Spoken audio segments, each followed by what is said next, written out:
Садись в машину времени, братан, мы летим назад в тот момент, когда ты еще только первый раз качал эту игру.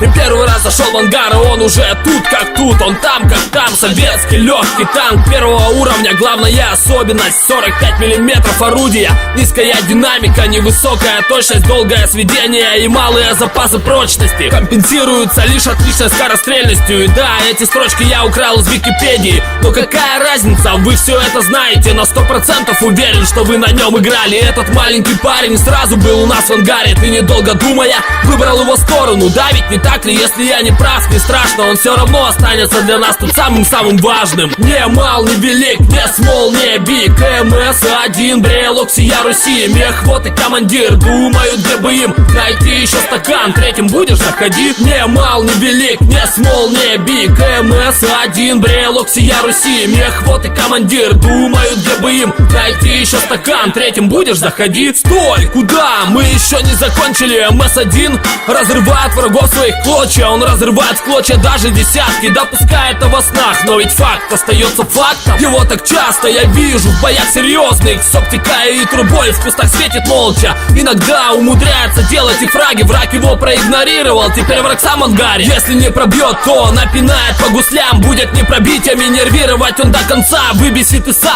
как ребенок своего отца. Тот будет готов на все, лишь бы МС отстал. За спиной мальца есть экран, как совок до снега. Его в город нам, он без снег почистил нам смело. А на башне у него растет огромный гриб. И я не знаю, то ли это белый, то ли боровик. Не мал, не велик, не смол, не биг. МС-1, Брелок, сия Руси, мехвод и командир думают, где бы им найти еще стакан. Третьим будешь заходить? Не мал, не велик, не смол, не биг. МС-1, Брелок, сия Руси, мехвод и командир думают, где бы им найти еще стакан. Третьим будешь заходить?